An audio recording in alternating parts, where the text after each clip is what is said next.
இனி வீட்லயே பானிபூரி செய்யலாம் எல்லாரும். ஆச்சி பானிபூரி கிட்.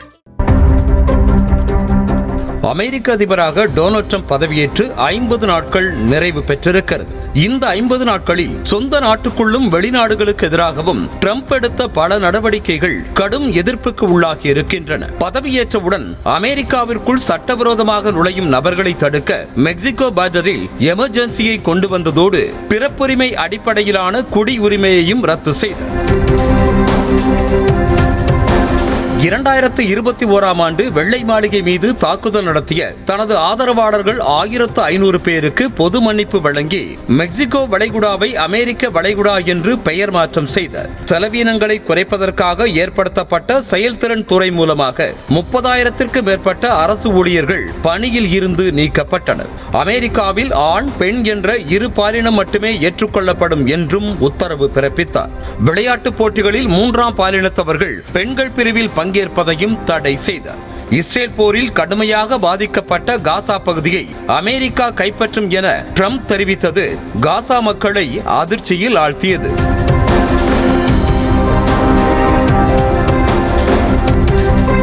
குறிப்பாக சட்டவிரோத குடியேறிகளை அமெரிக்காவை விட்டு வெளியேற்றுகிறேன் என்ற பெயரில் ட்ரம்ப் கையில் எடுத்த முறைக்கு கடும் எதிர்ப்பு கிளம்பியது. சட்டவிரோத குடியேறிகளின் கை மற்றும் கால்களில் விலங்கு பூட்டப்பட்டு ராணுவ விமானம் மூலம் சொந்த நாடுகளுக்கு திருப்பி அனுப்பப்பட்டன. சட்டவிரோதமாக குடியேறிய இந்தியர்களை அமெரிக்கா இவ்வாறு கையாண்டதற்கும் அதை கண்டிக்காத இந்திய அரசையும் காங்கிரஸ் உள்ளிட்ட எதிர்க்கட்சிகள் விமர்சனம் செய்தன. ட்ரம்ப் மற்றும் மோடி இடையில் நடந்த நேரடி சந்திப்பில் அமெரிக்காவின் பொருட்களுக்கு இந்தியா அதிக வரி விதிக்கிறது என்று மோடியை பக்கத்தில் வைத்துக் கொண்டே குற்றம் சாட்டியதோடு இந்திய பொருட்களுக்கு அமெரிக்காவில் அதிக வரி விதிக்கப்படும் என்றும் ட்ரம்ப் எச்சரித்தார். ரஷ்யா யுக்ரைன் போர் நிறுத்தத்திற்கு மத்தியஸ்தராக அமெரிக்கா செயல்பட்டு வருகிறது. பைடன் ஆட்சியில் யுக்ரைனுக்கு அளிக்கப்பட்ட பல பில்லியன் டாலர் மதிப்புடைய ராணுவ உதவிகளுக்கு கைமாறாக யுக்ரைனில் உள்ள கனிம வளங்களை காலவரையறை எதுவும் இல்லாமல் அமெரிக்காவிற்கு அளிப்பதற்கான ஒப்பந்தத்தில் கையெழுத்திட யுக்ரைன் அதிபர் ஜெலன்ஸ்கியை ட்ரம்ப் கட்டாயப்படுத்தினார்.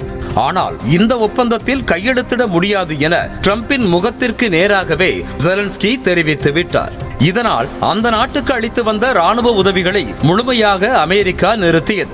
அமெரிக்காவின் பொருட்களுக்கு அதிக வரி விதிக்கும் உலக நாடுகள் வரியை குறைக்க வேண்டும் என்று எச்சரித்த ட்ரம்ப் பரஸ்பர வரி விதிப்பு முறையை வரும் ஏப்ரல் 2ஆம் தேதி முதல் செயல்படுத்த உள்ளதாக தெரிவித்திருக்கிறார்.